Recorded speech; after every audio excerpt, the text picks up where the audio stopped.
Good evenings, Cape Flats Stories. Good evenings, listeners, everybody that's tuned in. Thank you so much for joining us. Tonight is political night, is every other Monday night, and tonight we are going to interview the candidates for Ward 56, and we're going to talk about the up-and-coming by-elections. I've with me in the studio, I have Mahodin from Al Jama, and I've got Cheslin. Cameron will still join us. The others has other engagements, but they might join me tomorrow night if it is possible. So with any further ado, let me introduce you to the two candidates that I have in the studio, and they will talk a bit, before we start, they will talk about themselves and give us a bit of a background. Good evening, gentlemen. Welcome to Cape Flats Stories. Hi, good evening. Good evening. Good evening. Thanks for the opportunity. Only a pleasure. I know you guys have been working hard in the woods. Just tell us more about how has your last 2 weeks been working in Ward 56? Sir, you can go. Okay, this is giving over to me, and good evening to all the listeners out there. And yeah, for the past 2 weeks, I think it was a good learning curve. I think it was absolutely amazing how people begin to warm up to the Jama Ah Party, given the fact that we have begun to showcase what we are and who we are. And maybe for those that doesn't know me yet, they need to understand that I'm coming from an education background.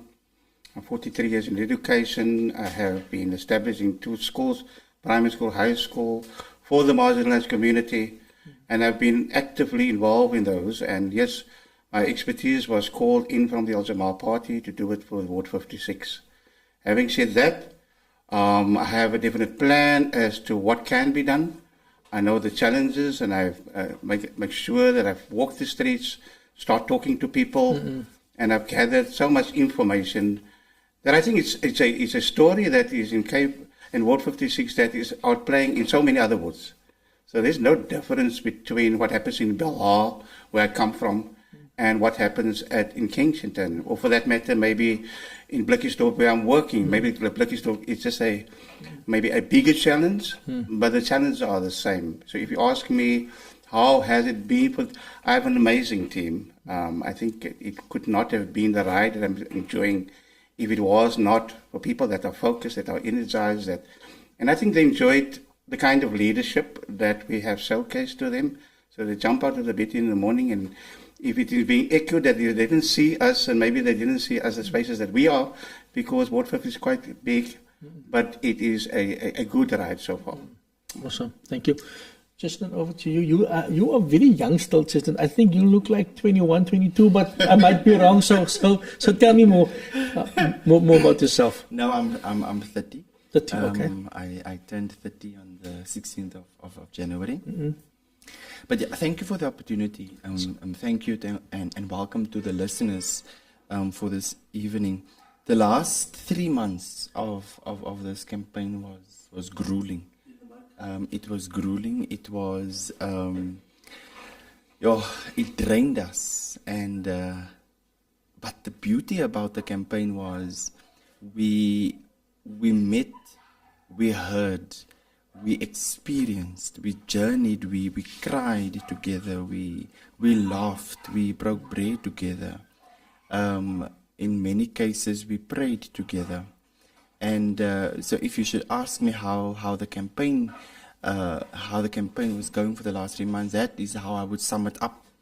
So to wrap it all up, I am from Factoryton. I'm born and raised in Factoryton, Patriotic Alliance. My alma mater, my primary school is Sunderland Primary. My high school is Windermere High. And then, of course, I then went on to study at CPUT and currently doing my postgrad qualification in my honors degree in theology at Stellenbosch University. And then, of course, I'm working full-time for the City of Cape Town within the C3PM. That is your projects department within the city. But, of course, I've taken a sabbatical due to the election. The good thing about me standing for this particular position, ward councillor position, is that I come from the community. I'm born and I'm raised there. I am the current chairperson of the Kensington CPF. I am the chairperson of Frontiers Youth Serving Youth. I'm the chairperson of the Kenfac Maitland Food Bank. I am the former chairperson of the Women's Community Network. It's a lot of stuff. But my roots, that is where you'll find my roots in Factoryton, Kensington, and Maitland. And of course, in conclusion, I have seen things that I cannot unsee in our community. I have now, and when I say that, I'm referring to how people physically live in their own filth, in raw sewage. You can't unsmell that. You can't unsee it. You can't unlive it. And every day engaging possible voters, residents, made me realize that accepting the nomination was a right one. It was the right one, irrespective of how people would feel about the vehicle I'm using. And I think that is the one thing is a lot of the people that live in the community that knows you guys want to know more about the vehicle that you are currently using. So I'm gonna speak to Mahudin, and ask the question that one person asked: is Al Jama a Muslim-only party? And I'll come back again, or is it a diverse party that everybody can join? Yeah, I think that is a very important question, and I think that question is to be spelled out very clearly. It is very clear that we are saying that Al Jama is a platform for all people. It is it's a faith-based organization.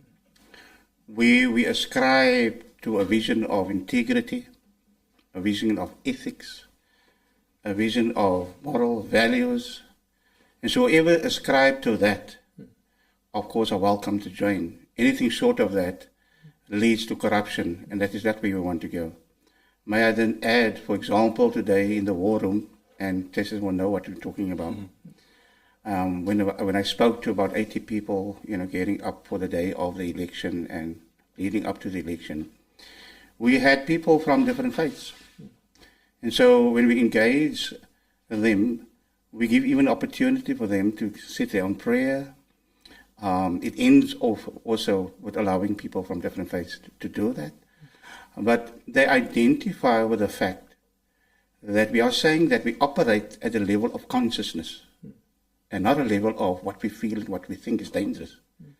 And maybe not even in a subconscious mind, because you are what you repeatedly do, and if you have a lot of junk in your mind, you're going to do junky things. And so we bring them to a frame, and as an educator, as a personal developer, I then put them into the frame where I'm saying, let's operate from a conscious state of mind. Let's ask, what is it God will please God? Yeah. And how would our prophet or even Christ have seen to the problem? And when you make those decisions, you exercise your power of choice. Hard work from God. And so if there is the scenario about, yes, we cater for Muslims, we are clear about that. And it's amazing that, you find now in parents of Kwakwa, in Bloemfontein, in places of in the surround, so many non-Muslims are joining the party because they want to begin to identify with people that have a conscious moral compass. And that is what Al Jama is standing for. Thank you. Jason, your question will be a bit different. You are a colorful party, so everybody is welcome. But I think your question that somebody asked here is, that one of the problems that we have in Kensington is the refugees. We have a big problem. What is your stance against that? Because some people feel we are being homophobic when we do talk about illegal foreigners living in our communities. That is something that obviously whichever ward council is going to win have to work with. Correct. You have a big problem with foreigners selling drugs. I just want to know your stand about that and your party stand. because you are a colourful party. How will you tackle this issue in your community? Thank you for the question. So, the Patriotic Alliance, we are not xenophobic in any way. I think that's very important to say. Our stance is a very, I almost want to call it, there's a eenvoudige stance. It's a stance that upholds the rule of law. And so our position, I think maybe when it is articulated, it could be articulated very firmly, and people don't maybe accept or understand the way we articulate our position. So we are saying that if an immigrant, if a foreign national, okay, whether he's black, blue, green, white, orange, or pink, enters the country illegally, he or she must be deported back to his or her country where they come from. If they are legally here, no problem. We are further stating, if you are legally here, then we don't have a problem with you, simply because that is the way that our law dictates. If we enter a country illegally, they will deport us within seconds. That's right. With regards to the refugee tent, and there's a context to this. The refugees came from all over. They were then placed in the Methodist Church in Cape Town. They didn't want to out. COVID came and they had to leave. And then they were placed in Wingfield. The others were placed in Pine City. A tent was erected, and you know the history. We are saying, as the people of Kensington, Factory and Maitland, that the tent has become an eyesore, and not only an eyesore, but it has become a hub of criminal activity, where the adjacent spaces have now flourished in terms of informal settlements have now gone up. That spaces are now criminal hubs of activity. If they are unhappy, they block the roads by throwing debris, burning it, and traffic can't move. That violating South African citizens' rights to move around. We are then further saying that the provincial government, the local government, and national government, they have a responsibility towards the foreign nationals, given the UNHCR, given the charter that is in place. The foreign nationals don't want to leave the country to spaces where they have been offered accommodation. They want to move to spaces where they feel comfortable in. And so they now want to stick it here. We are saying we cannot afford that. We cannot allow that as a people of this country or a people of this ward, because if you look at the huge amount of money that is being spent on that tent, the huge amount of money that was spent on ablution facilities that could have been used to the benefit of Ward 56. When last was a public house built in Kensington? More than 60, 70 years ago. Our people live in squalor. Ek wil teen Afrikaans sê, onze huise is letterlik asbaksteen. Asbaksteen. As jy te hard kapt in die muur, dan val hy muur uit mekaar uit. Yet around the corner, you have a tent worth millions that is being that is set up there for foreign nationals, legal and illegal. So wat dink jy van ons mense? So the position of the PA is very clear. Ons mense eerste. Because if you've gone to any other country, their own people will first flourish vir hulle mense eers, voordat hulle sien na buitelanders. En dit is so dat werk in lande soos as jy nog gaan USA toe. Jy moet gaan met 'n paspoort. Jy moet gaan met 'n visa. Jy kan nie ingaan nie. As jy ingaan illegally, dan word jy geremove. So ek kry jou punt daarso. Maar 'n vraag wat ek julle wil vra, gangsterism is baie groot. Ek dink dis een van julle drie myn dinge: gangsterism, poverty en housing. Julle staan met gangsterism in Jama Ah Patriotic. Wat is julle stance met gangsterism in Kensington vir Ward 56? Hoe gaan julle dit tackle? Because Ek dink mense lewe in fear. Ons het illegal guns wat daagliks op die pad. I mean, net soos mense doodgaan in Menenberg en in Nova Park gaan mense dood in Kensington ook op 'n on a weekly basis. So I want to ask you on your side, what is your stance on that? How will you work if you are the successful candidate? How will you work and fix this matter in the community? Because that's one of our biggest challenges. Yeah, thank you so much for that particular question. And I think if we begin to analyze the whole concept of gangsterism and drugs in any particular area, then we know that is part of underdeveloped development. And so we are looking at how we can have a lasting impact. We obviously understand very clearly that law enforcement must be enhanced so that they can do their job. And that is why we're looking at Ward 56 as creating what we are showing as smart ward. Smart in the sense that we need to use the latest technology to get those you sort of identify those spots where those criminal activity is happening, report it immediately to law enforcement, and if they should dare not respond, escalate it to the highest. And of course, we understand the national government is ultimately responsible for law and order, and that is a continuous battle that not only the Jama Ah but Patriotic Alliance have as well. And even when Cheslin speaks about the refugee camp, we understand, and I mean, I was just this morning, and sorry for deviating a bit of the point. This morning we've heard about the fire that was in 18 informal settlement. Yeah. We were on the scene. We could manage to bring them some food and clothing, but the man's house is burned down. And you know what? Because there's a water tap on the periphery of that particular ward who is being battled out with other people whose water is being cut. And there's about 3,000 people in that informal settlement. And it's elderly people rushing for that water, while at the refugee camp you have access to water and electricity. They don't have water, they don't have electricity, they don't have toilets. They live in, as you said, they live in their shit. So my point here is that, and I don't want to draw a distinction similar to what Cheslin was saying in terms first us and then them. I think it's a humanitarian problem. I think it is a national problem. And it needs to escalate at national level. Because it is only national government that can effect that particular change.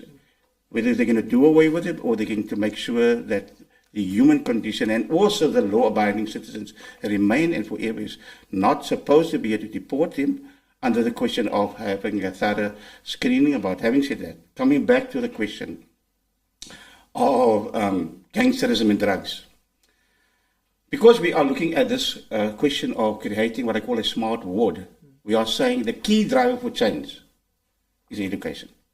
I get it with you. The key driver for change is education, whether it is crime, whether it is drugs, part of crime, whether it is employment, that's the driver. And that is where I would like to share my expertise. And I'm blessed that I could evoke so many changes, through the method that I'm using. And for me, it's first creating that conscious mindset that I spoke earlier about. Because a conscious being will not do what is happening at the moment. So the two must sort of work hand in hand. How are we going to do it? We have already advocated in our flyers, you will see that we will get free data, free Wi-Fi to that particular ward. And everyone will have access to the internet. And they will have access to drawing from the homeschool platform that we would like to create for that particular area. And yes, even after this battle is out for who's going to be, whether Jama Ah wins the battle or not, for being in that position, we will continue with our education. It might be that Cheslin is the counselor, and he will have to come to me with my expertise and say, how can I help? And we can work together, to address the education, mindset changes, positive mindsets, conscious minds development, bring back spirituality in people's lives. That dead soul must be polished again. Yeah. And I've seen miracles happening when that is happening, and this is the expertise that I would like to bring to the world. Yeah. Okay, just something before I continue. I see there's a very good relationship between the two of you. Julle kol lekker oor die weg. compliment each other. That speaks about maturity.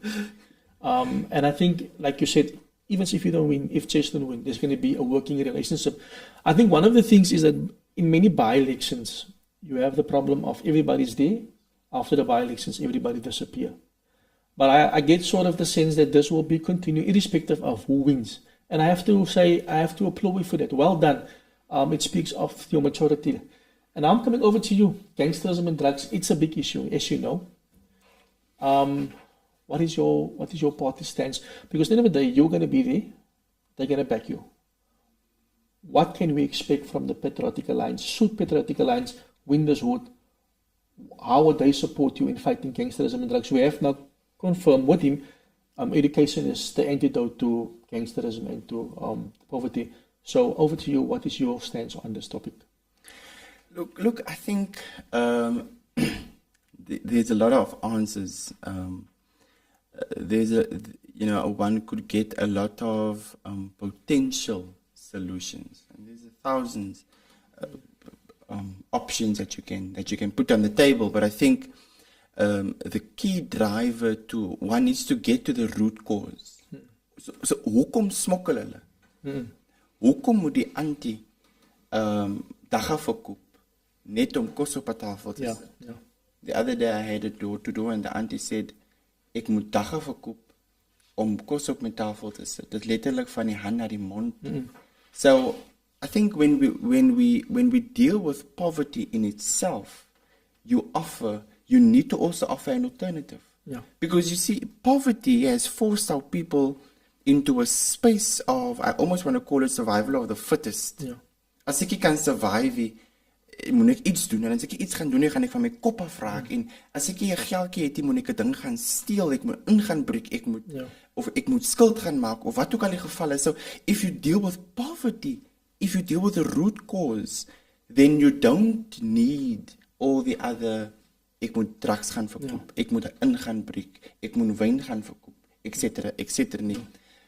Our party is very clear on this. We will offer an alternative to young people, because young people at this point in time, as you know, they are, I almost want to call it, they are the sole point of recruitment for gangs. Our father figures are absent. That's right.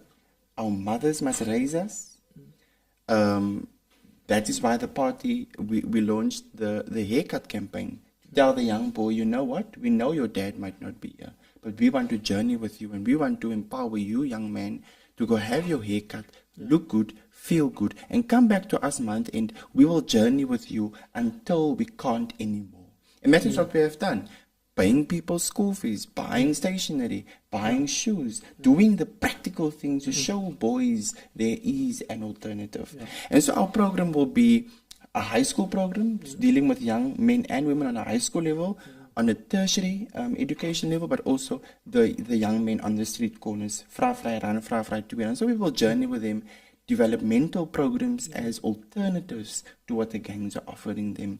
But linked to that also, employment is important. So we are journeying with young people to say, how do we get you a learner license? How do we get you a driver's license? How do we get you employed at the end of the day? How are you attractive to employment?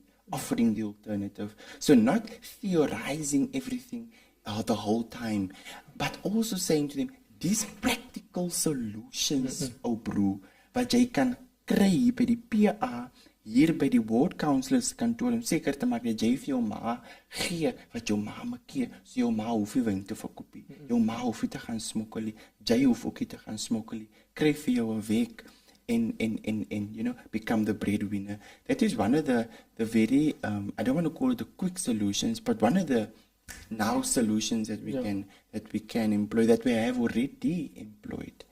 We have to date, I can truly say we have to date given 85 young people employment within the retail sector. Waar hulle nou hulle self vind, it's a fantastic space, whether a contract post or whether permanent, but they now have a job. There's now 85 families better off than they were a year ago. And so that is the practical solutions the PA is putting on the table. But another thing we're putting on the table is a youth policy. A youth policy backed by money. Because you can have all the policies in the world, but you don't have a practical solution without the ching-ching. Dan gaan dit nie Niks werk. gebeur nie. Niks gaan gebeur. I agree And with that is what the PA is putting on the table. A practical solution for our young people. I like what you guys have said now, but now we have a bigger issue. Remember, just before I continue with the next question, you guys automatically now becomes, if any of you win the vote, julle raak die imam, julle raak die pastoor, julle raak die pa, julle raak die ma, people expect so much from you. And that is what I'm going to talk, before we end, we're going to talk on it. But this is what I want to ask you guys. Also, our biggest issue is we as communities have outsourced our responsibility to government. I think you mentioned it earlier on, Mahudin, is that we're not a godly people anymore. We have allowed everything in our homes to go wrong. We say, yes, we love God, we do all these things, but I think in our homes, things are not right.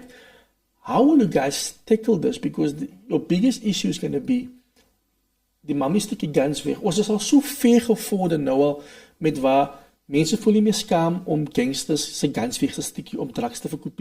I was at an event over the weekend and I've learned of a mother that sells, 'n groot vrou van amper 70 jaar oud, that is merching, they're selling drugs.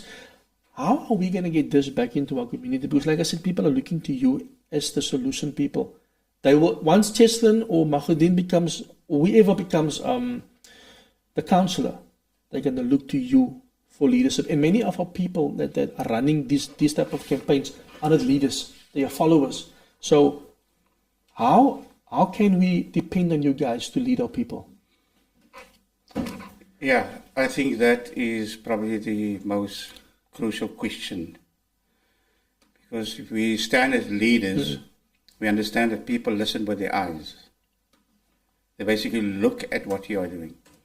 Now, currently, if you're looking at leadership in the country, then you understand why people don't think twice of doing what they are doing in a negative way. It's corruption to the core.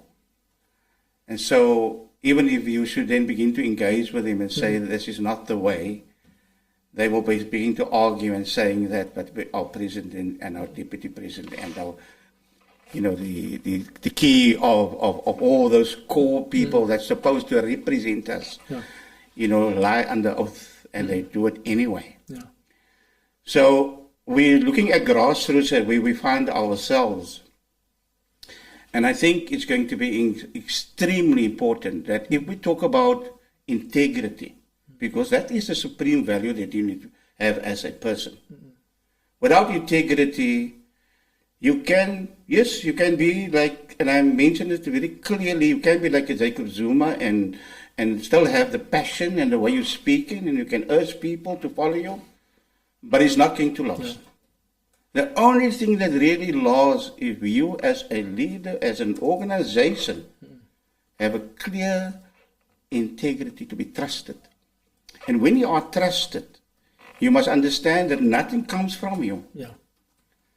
Even that which you are saying, even what I'm speaking now, is only through the mercy of God. And so we need to begin to project that. We need to humble ourselves in the sight of our Creator. And we need to invoke His power and get those that are looking up to us to do this, but also at the same time, not create another canon of followers, but people that can think. But there are 4 intelligences that needs to develop. We can maybe certificate and we can do all these kind of courses in the IQ sector, But remember, the biggest thing that people are even lethargic to begin to enhance themselves and develop is the PQ. They are not even physically intelligent because the energies are being drained through worries and stress and maybe not having the right nutrition. So I'm actually 100% with Jason if you say that we need to begin to address those particular issues. Yeah. And so the physical intelligence need to happen. And when you get to that particular physical intelligence, you need to understand that the intelligence that's of most important is your SQ, your spiritual intelligence. Without having a soul, you're creating just another great leader for corruption. That's right.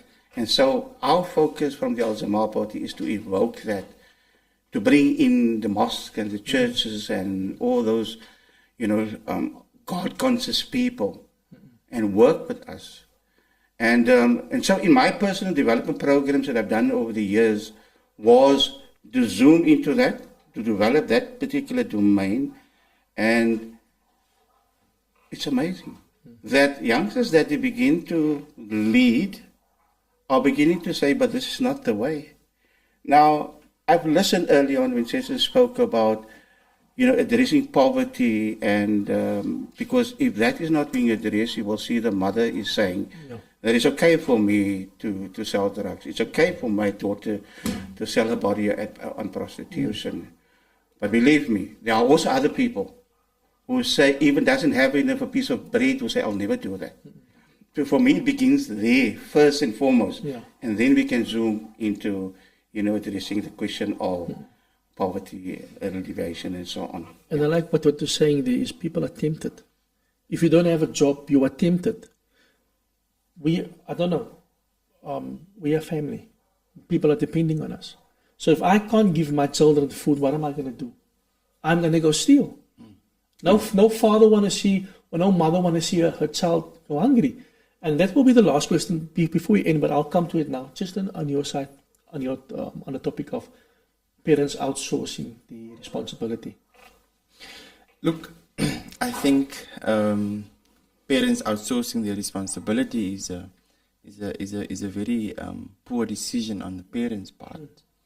But we also need to be alive to the fact that life happens, and we don't all have a support network. You and I can go and I can leave my son with my mom-in-law or with my own mom, or I can leave it by my neighbor or whomever.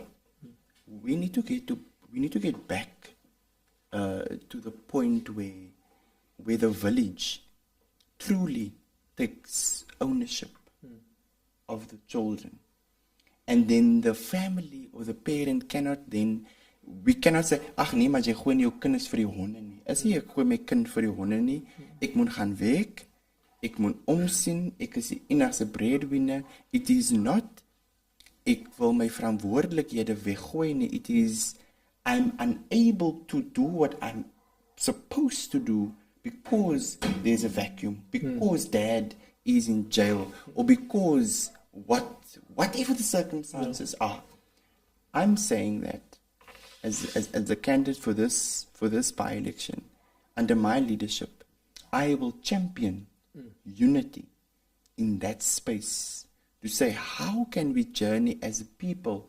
We can call it the people of faith, we can call it the people of God, whatever you want to call it. But how do we rally around parents, single parents, or even parents that is not single? Because you also have both parents, and they can still say, nee, maar ek gaan nie worry want die kind. How do we rally as a people, around our community, and say, you know what, we are here. The village is here to help you help your children. And I think we forgot that part. Your child is my child. Yeah, we forgot. The church forgot that they need to play a role in the community, the mosque, the madrasa. And I can continue. And so we need to get back. Ek wil amper sê, ons moet nigter raak van waar ons is, om te sê, you know what, we have failed. And I think that is something I would love and will be championing. I like what you're saying, getting the religious institutions involved. I think we have become so much, jy het 'n area, julle pad, ek het een keer geloop in 'n nouwe pad, jy het 'n pad met 'n betienkerke. Maar dat is die meeste gevaarlikste pad in hy gemeenskap. And I think we need to look at how can we get the religious institutions. We all are stakeholders. Yes. We all are stakeholders. As Cheslin oorvat, as Magdalene oorvat, wie ook al oorvat, die hoort. We still have a job, and that is to work together, irrespective of who. There can only be one winner. There's only going to be one winner. There's only going to be one ward councillor. I want to talk about the third topic on, just to continue, we're almost done. We have touched a lot of top points, core points that people wanted to hear. But the visibility of SAPS, and I think you might know a lot about because you were on the CPF, Maybe I'm going to start with him and then I'll come over to you. Or was there something you wanted to say? And actually before that, I want to maybe just latch on to what Cecily was saying about the absence of parents. Yeah. In my journey of 43 years of education, I've come to a point where I say that even if they are absent as parents, their children need to come our children. That's We right. need to love them anyway. That's right. And in the journey that you project that love and that affection and you inspire them to develop, in that process you might win over the parent. And so I almost want to say that also that when it comes to whether it is the church ministers or whether it is the imam of a mosque or the khalifa, whatever the case may be, daar kom 'n punt man, wanneer ons vir onsself ook sê is dat as hierdie mense byvoorbeeld in die posisie staan waar dit gaan net oor sy eie ego en sy volgelinge en dit gaan nie oor die res van die gemeenskap nie. Dan word ek glo stellig dat die oorgrootste meerderheid van ons mense is nog altyd mense wat omgee. Ja. En is daai mense wat moet kom en waar ons kan hande vashou.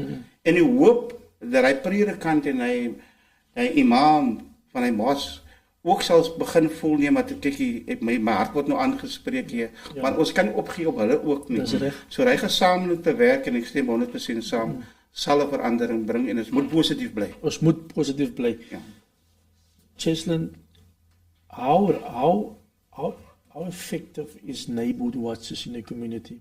You want a CPF? How is SAPS working with the law enforcement, the LEAP officers, those type of things? I think there was a time when the killings were happening on a daily basis. We know who operates there, we know who's in charge there. I think oor die jare het word 56 vel geraak van gangsterism.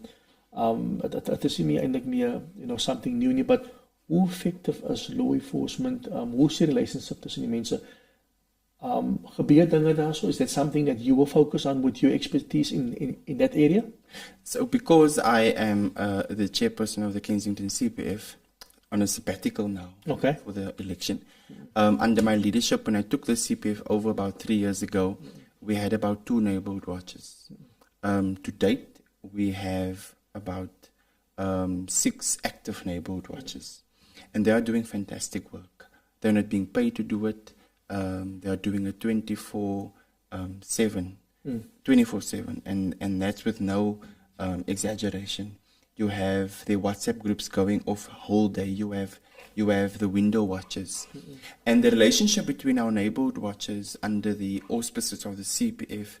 So the relationship between the neighborhood watches, the local SAPs, and all the other stakeholders within the security cluster.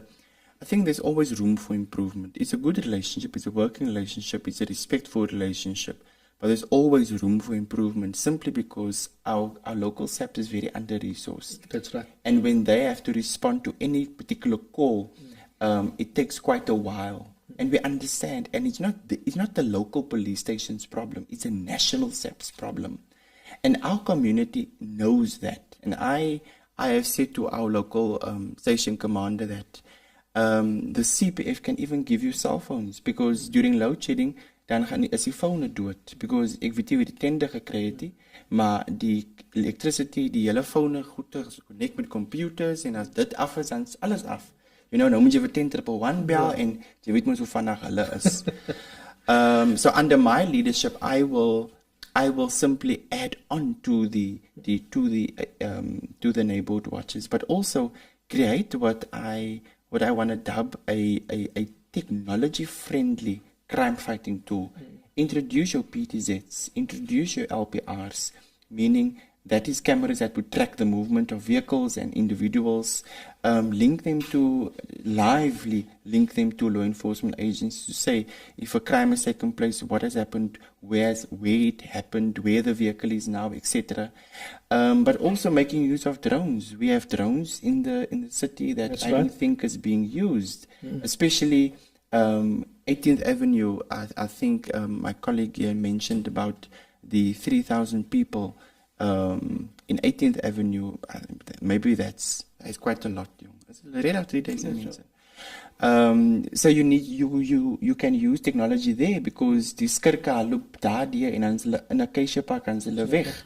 So technology in my campaign will be a very high priority thing. But linked to that, ward allocation will be used for the LEAP offices. For the LEAP offices as well. We are going to introduce some private security as well that I think people can pay for, especially in the affluent sections of the community. Because other communities have it, we can also have it. Your ADTs need to come on board, your Chubbs, your Zone Watch, they must all come on board. Yeah. And Kensington, Factorton, Maitland will become a safer space, not overnight. It will take time. But it will take time. And I'm willing to champion that. I like that, what you're saying, you're tapping into the existing resources that's available, you know. Load shedding is a problem. And we're going to go down now, actually, that's why we need to wrap up. But I'm going to give each one an opportunity to say something. And before I forget, I just want to say thank you to the two of you for being so matured about this conversation. Thank you to get along. We don't see this a lot. People fight the whole day. So I thank you for that. That is what stood out for me tonight for the whole conversation. Thank you for that. But anything you want to add? Messages of hope? Anything? Yeah, I like the fact that, Jason is also mentioning about using technology. Yeah. And, it was so interesting that somebody commented on Facebook that so you want to use that little money that you have, and you're probably going to use already 40% of your budget just for putting in the technology, what I've been maintaining it. And so I want to share with Cheslin that it doesn't matter what money is going to be made available to the ward. We have a support that what I spoke about in terms of, and you spoke about drones, there's already drones flowing there, checking maybe on, where is the need that are being captured, and so that we can address those issues. We are fortunate as a party that we have sourced that particular resources in order to make it available. So, of course, we can work hand in hand. I want to maybe just in conclusion say that while we are saying that it doesn't matter who wins, but trying to win is everything. And so I firmly believe that Jama under my leadership have something to offer. And I would like to showcase that with the support of others. Awesome. Thank you so much. And I wish you all the best. It's not over till the community says it's over. So I think you guys will know by Wednesday. Over to you. Definitely. Thank you very much for the opportunity. I want to say to the voters of Ward 56 that this is now a time for us to make a huge change within Ward 56. And me being the candidate there, the gebore in Factorton, knowing the needs of our people, serving the people for more than 15 years, I can now better serve them as a ward candidate. And I want to put to them a total different way of governance, because governance previously was in an ivory tower. Under my leadership, governance will be with the people, me being accessible to the people, people being able to walk to my house and not having to leave the area for a candidate. And I want to ask the people of Ward 56 to give me that opportunity to better serve them and give them access to true governance and change. Cheslin, Mahudin, thank you so much. I wish you all the best. We will come back. Definitely. I normally talk to the guys that win and I work with them. So whoever's going to win, and I wasn't able tonight to interview the EFF and the other parties. I'll give them an opportunity to be fair. Yeah. So thank you so much, and I wish you all the best. And we will see each other after the voting, because after voting, whoever wins, I want to interview that person exclusively and just talk about the way forward. But thank you so much, and for your time and for being here. Ladies and gentlemen, that is Mahudin from Jama, and it was also Cheslin from the Patriotic Alliance. The other candidates couldn't be with us tonight due to technical difficulties and some having other engagements, but they will join me tomorrow night. And you know what? We're bringing politics to you. You've heard the answers that I got. If you're happy, you can make a decision on who you're going to vote for. Thank you so much, and we'll chat to you guys soon. Cheers.